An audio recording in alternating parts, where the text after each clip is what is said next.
Kita akan merenungkan satu kebenaran firman Tuhan dan saya mengajak Bapak Ibu membuka Alkitabnya di Lukas pasal yang ke-8 ayat ke-43.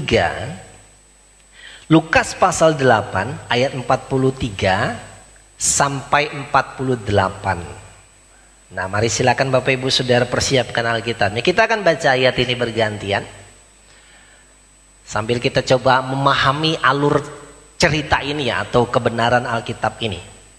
Saya baca ayat 43, nanti Bapak Ibu Saudara membaca ayat 44, demikian seterusnya kita akan baca bergantian.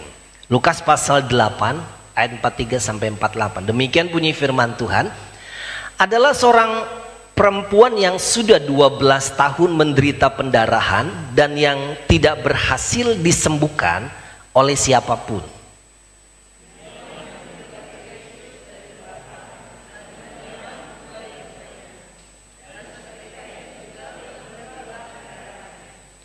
Lalu kata Yesus, siapa yang menjamah aku? Dan karena tidak ada yang mengakuinya, berkatalah Petrus, Guru, orang banyak mengerumuni dan mendesak engkau.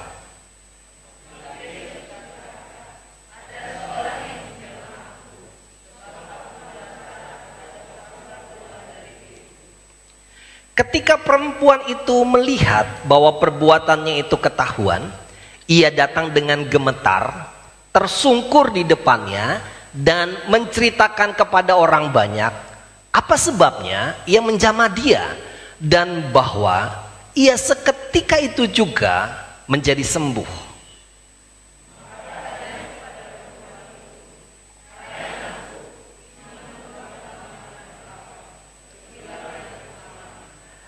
Iya, Bapak Ibu Saudara, perempuan yang sakit 12 tahun pendarahan gitu ya. Walaupun saya bukan wanita, tapi saya bisa mencoba mencari literatur dan menanyakan bagaimana sih rasanya itu, dan itu menderita. Nanti kita akan melihat lagi bagaimana penderitaan orang ini. Nah, saya memberi judul khotbah itu, All I Need Is in Jesus. Apapun yang saya butuhkan itu ada di dalam Yesus. Kita akan melihat dari apa yang terjadi oleh perempuan ini.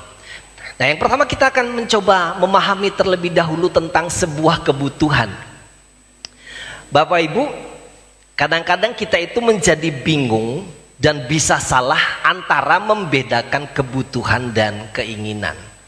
Dan sudah banyak mungkin definisi yang Bapak Ibu Saudara dapatkan atau ketahui tentang hal ini, dan kita sudah mulai ya tipis-tipis membedakannya. Saya ada memberikan dua catatan mengenai apa sih keinginan, perbedaan keinginan dan perbedaan dengan kebutuhan.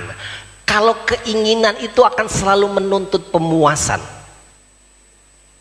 Kalau Bapak Ibu Saudara punya handphone Samsung S10, nanti kalau yang 11 datang ada keinginan untuk punya yang baru. Karena kenapa? Fiturnya lebih bagus, prosesornya lebih bagus dan sebagainya gitu. Ada keinginan itu di sana. Apalagi kalau misalnya waktu kita pergi ke toko dan lihat di sana, cicilannya 0%. Atau mungkin juga kita bisa pergi ke satu tempat dan melihat, Pak, ini bisa ditukar tambah gitu ya. Wah, pokoknya namanya keinginan Bapak Ibu Saudara, tidak ada yang pernah puas dengan keinginannya. Orang yang punya rumah ukuran hanya 36 meter pirkan, kemudian pingin rasanya punya rumah yang ukuran 45 meter pirkan. Semua orang punya keinginan, dan keinginan itu akan terus menuntut pemuasan di dalam kehidupan kita. Sedangkan kebutuhan itu akan memberikan manfaat di dalam kehidupan kita. Nah, Bapak Ibu Saudara, kalau bicara tentang keinginan lagi, maka keinginan itu selalu, selain dia menuntut, dia ingin lebih untuk mendapatkannya. Sedangkan kebutuhan itu selalu cukup. Perhatikan kebutuhan. Tubuh kita itu membutuhkan, itu pasti cukup. Membutuhkan sesuatu itu pasti cukup. Contoh misalnya gini, kita itu perlu berapa kalori sih setiap hari? Dan kalau itu cukup ya udah, tidak perlu ditambah. Jadi betul-betul tubuh ini tahu berapa yang dia butuhkan. Ini pelajaran baik Bapak Ibu, coba perhatikan. Tubuh kita itu perlu vitamin C itu berapa sih? Berapa miligram sih satu hari? Kalau dia sudah cukup, nggak perlu ditambah lagi Bapak Ibu Saudara. Makanya kalau kita akhirnya menambah-nambah sesuatu yang di luar kebutuhan tubuh kita, tiba-tiba celana kita jadi sempit, gitu kan? Tiba-tiba tekanan darah kita naik, karena tubuh sudah memberi warning bagi kita bahwa kebutuhannya itu berlebihan di dalam diri kita, sehingga apa terjadi? Penumpukanlah yang terjadi di dalam hidup ini. Nah, tubuh itu mengajarkan sesuatu yang bagus kan. Jadi sesuatu yang berlebihan yang kita masukkan di dalam tubuh kita itu berdampak tidak baik. Kalau kita bicara tentang kebutuhan sekarang Bapak Ibu, kalau misalnya saya dehidrasi, kita akan berpikir begini, oh kalau gitu yang saya butuhkan adalah cairan. Gitu. Kalau saya dehidrasi, saya butuh cairan. Kenapa saya butuh cairan itu? Kenapa tubuh saya butuh cairan itu? Dan menjadi pertanyaannya lagi begini, cairan apa yang saya butuhkan? Oh saya haus, saya minum kopi aja, kan cairan masuk. Saya haus ini, kalau gitu saya minum Coca-Cola aja. Nah radanglah tenggorokannya. Itu yang terjadi hari Selasa malam. Saya tidak pernah minum Coca-Cola dingin. Saya minum Coca-Cola dingin. Dua kesalahan saya, sudah tahu itu dingin, dan kemudian saya tidak bagi-bagi dengan orang lain. Jadi langsung radang tenggorokan Bapak Ibu Saudara. Kita haus, kita tuh butuh cairan. Kita bukan butuh kopi. Kita bukan butuh es teh segelas yang besar dengan gula yang banyak dan yang dingin gitu. Bukan itu yang kita butuhkan. Kita itu butuh cairan. Nah Bapak Ibu Saudara, kalau kita belajar yang pertama ini terlebih dahulu untuk memahami sebenarnya apa kebutuhan kita, maka saya percaya begini Bapak Ibu Saudara, kita itu akan selalu bersyukur dalam kehidupan kita, karena kita tahu apa sih sebenarnya yang saya butuhkan. Hari-hari ini yang saya butuhkan itu apa? Apakah yang saya butuhkan adalah uang? Hari-hari ini apakah yang saya butuhkan itu adalah sebuah jabatan? Apakah hari-hari ini yang saya butuhkan adalah sebuah tempat tinggal yang besar? Nah mari sekarang kita lihat tentang perempuan yang sakit pendarahan itu. Kalau Bapak Ibu Saudara membaca kisah ini, menurut Bapak Ibu, apa yang dibutuhkan oleh perempuan yang sakit 12 tahun pendarahan? Dia butuh sembuh.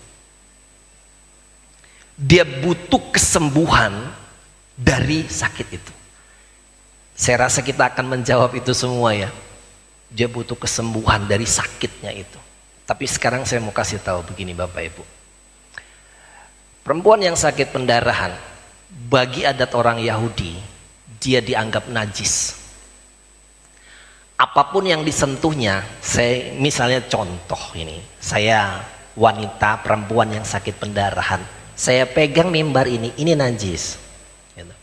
Saya pegang keyboard ini najis. Bahkan benda-benda tertentu itu harus dibakar, harus dibuang.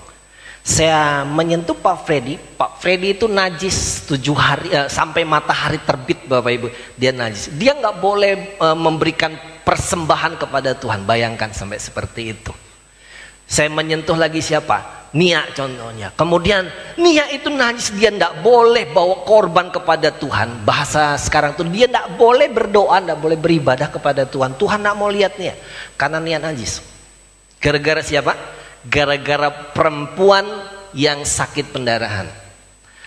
Kalau itu Bapak Ibu Saudara alami, kira-kira apa perlakuan orang terhadap kita?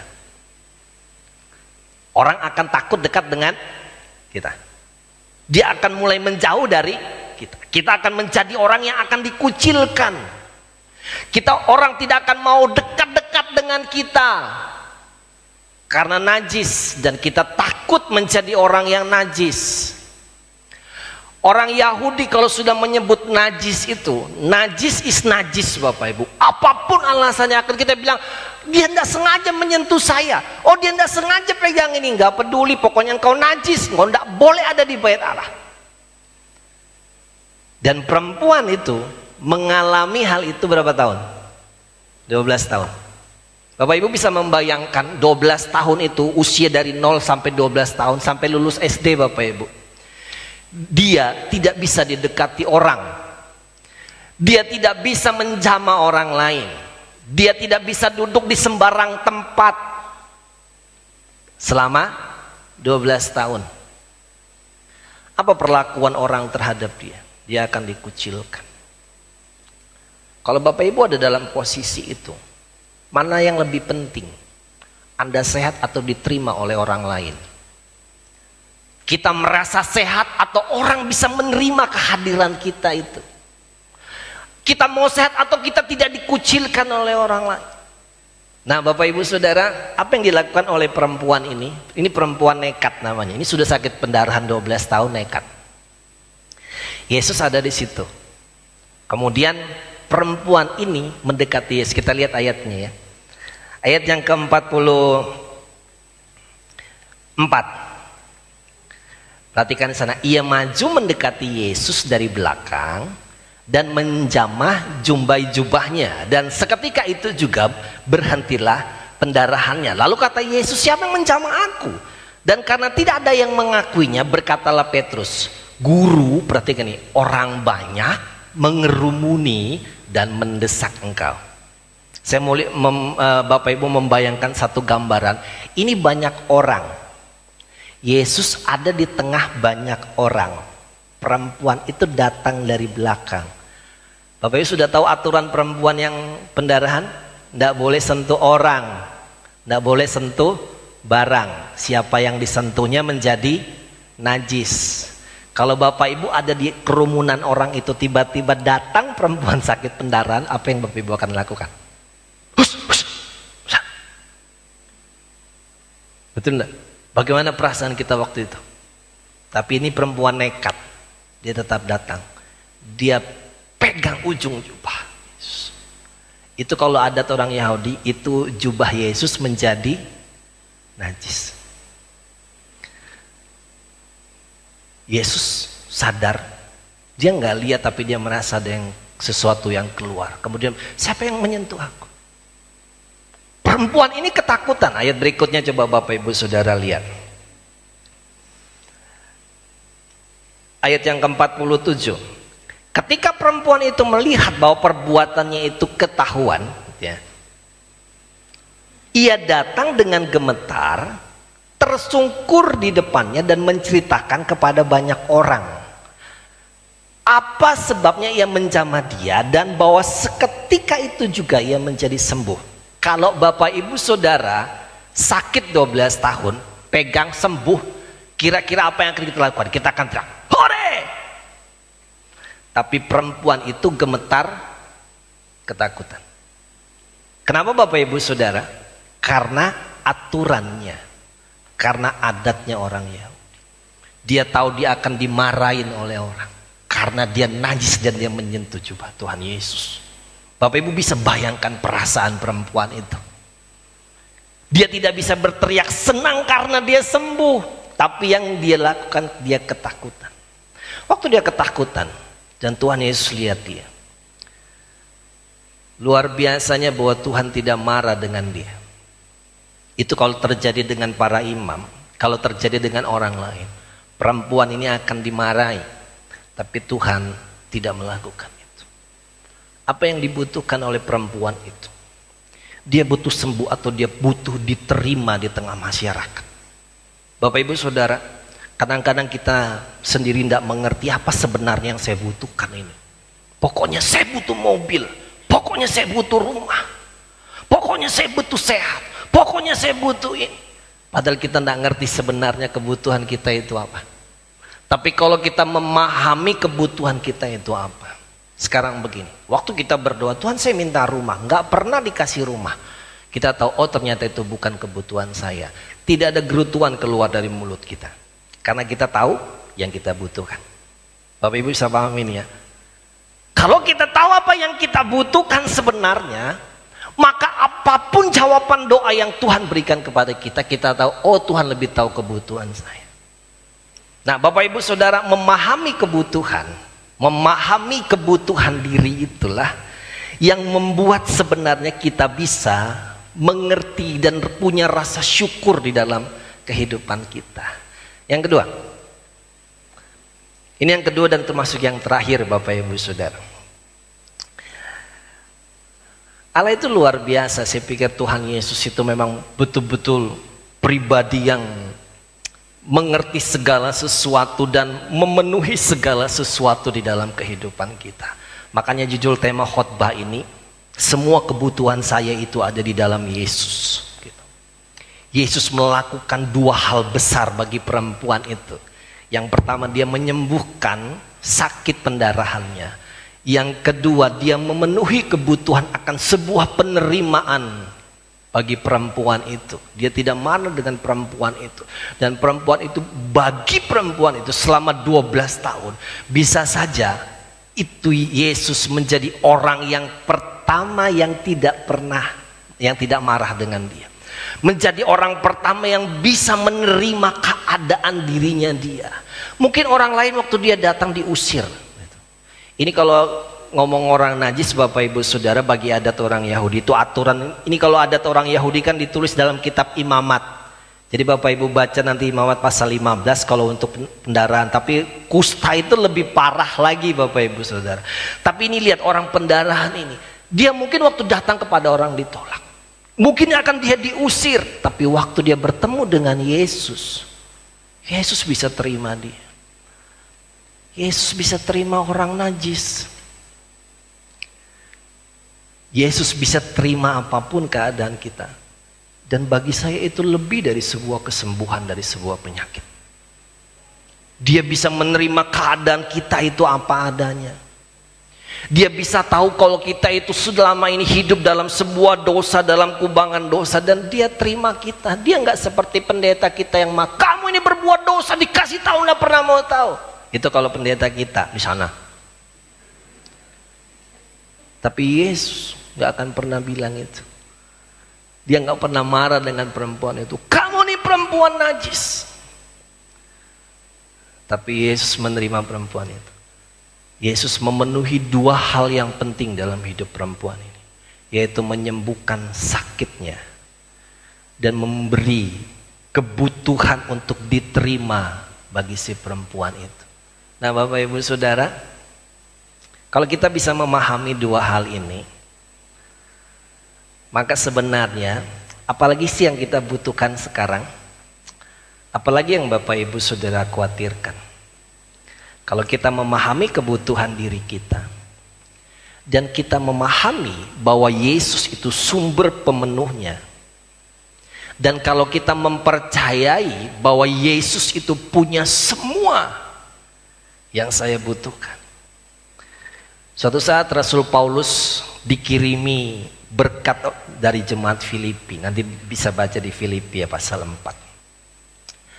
Kemudian Paulus sampaikan kepada jemaat Filipi, Allahku akan memenuhi semua kebutuhanmu. Saya mempelajari itu Bapak Ibu Saudara, karena Paulus itu mendapat kiriman banyak berkat materi.